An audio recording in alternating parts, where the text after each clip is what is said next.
नमस्कार, स्वागत है आपका प्राइम टाइम खबर में। मैं हूं आपके साथ आकिल रजा। क्या यूपी में अखिलेश यादव और मायावती का गठबंधन लोहिया और डॉक्टर भीमराव अंबेडकर का अधूरा एजेंडा पूरा कर सकेगा? राम मनोहर लोहिया और डॉक्टर अंबेडकर एक दूसरे से कितना मिलते थे, इसकी व्याख्या हम आपके सामने रखने वाले हैं। 12 जनवरी को लखनऊ के ताज होटल में खचाखच भरी प्रेस कॉन्फ्रेंस में जब बीएसपी अध्यक्ष मायावती और सपा अध्यक्ष अखिलेश यादव ने बोलना शुरू किया तो मंच पर दो और तस्वीरें थीं। उन तस्वीरों ने कुछ लोगों का ध्यान जरूर खींचा होगा। तस्वीरें भारत के संविधान ड्राफ्टिंग कमेटी के अध्यक्ष और देश के पहले कानून मंत्री BR अम्बेडकर और समाजवादी आंदोलन के प्रखर नेता राम मनोहर लोहिया की थीं। साथ ही मंच पर जय भीम और जय समाजवाद का नारा भी लिखा था। बहरहाल सपा और बसपा तो साथ आए, लेकिन कितने आश्चर्य की बात है कि आधुनिक भारतीय इतिहास के बेहद चमकीले दो सितारे राम मनोहर लोहिया और BR अम्बेडकर कभी नहीं मिले। लोहिया और अम्बेडकर की राजनीतिक यात्रा में काफी समानताएं थी। दोनों के विचारों के केंद्र में पश्चिमी आधुनिकता थी। भारतीय सनातन परंपरा के दोनों ही आलोचक थे। भारत को वो किसी पुराने स्वर्ण युग में ले जाने की कल्पना नहीं करते थे। उनका मॉडल आधुनिक लोकतांत्रिक ही था।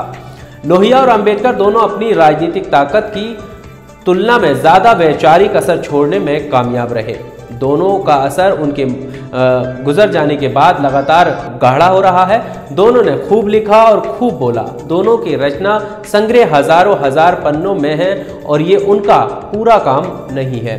ये दोनों नेता संपूर्ण राष्ट्र के लिए चिंतन करते हुए जाति मुक्ति को एक अनिवार्य कार्यभार की तरह लेते हैं और मानते हैं कि जाति के अंत के बिना भारत सही मायने में राष्ट्र नहीं बन सकता।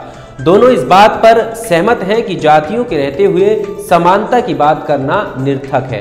लोहिया अपनी किताब भारत में जातिवाद और अंबेडकर अपनी किताब एनिहिलेशन ऑफ कास्ट में ये व्याख्या देते हैं कि जन्म के आधार पर पेशों के निर्धारण ने भारतीय अर्थव्यवस्था को गतिहीन बना दिया है। दोनों की राय में जाति अनैतिक है और इसका अंत हो जाना चाहिए।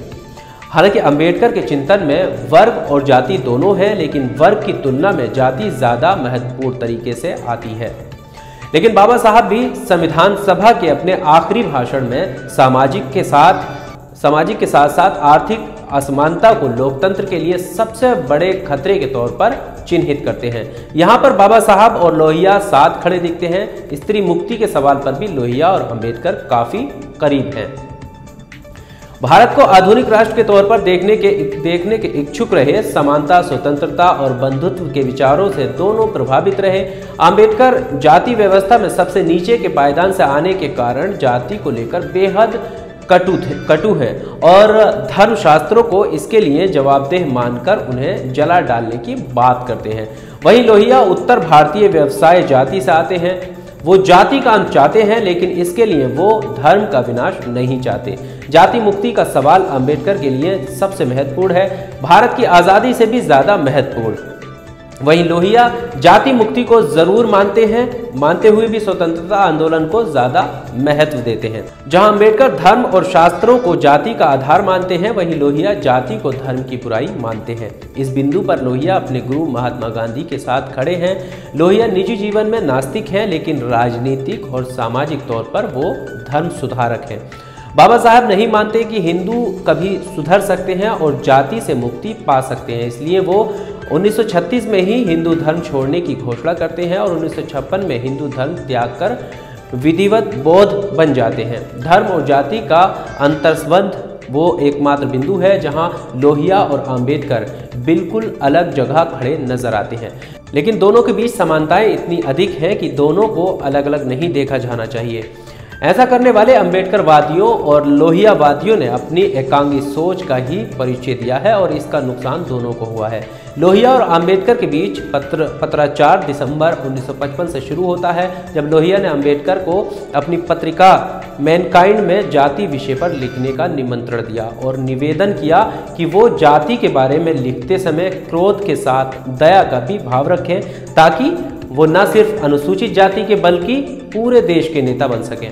इसी पत्र में लोहिया ने अंबेडकर को सोशलिस्ट पार्टी के स्थापना सम्मेलन के लिए भी न्योता दिया और कहा कि वो भी इसमें अपनी बात रखें। लोहिया के दो मित्रों विमल मेहरोत्रा और धर्मवीर गोस्वामी ने उनका प्रस्ताव डॉक्टर अंबेडकर तक पहुंचाया। इसके जवाब में डॉक्टर अंबेडकर ने सकारात्मक प्रतिक्रिया दी और डॉक्टर लोहिया को 2 अक्टूबर को दिल्ली में अपने आवास पर बुलाया। वो साथ मिलकर आगे बढ़ने की बात करते हैं, लेकिन वो मुलाकात कभी हो नहीं सकी। आश्चर्यजनक है कि जो दो नेता 1956 में इतने करीब पहुंच गए थे, उनकी विचारधारा पर चलने या ऐसा दावा करने वाले दो दल 37 साल बाद 1993 में पहली बार एक दूसरे के करीब आते हैं और अब दूसरी बार करीब आने में फिर 25 साल गुजार देते हैं। आप देख रहे थे NIN का स्पेशल प्रोग्राम प्राइम टाइम खबर। जय भारत। अगर अभी तक आपने चैनल को सब्सक्राइब नहीं किया है तो प्लीज़ सब्सक्राइब कीजिए और ताज़ा अपडेट पाने के लिए बेल आइकन को दबाना ना भूलें।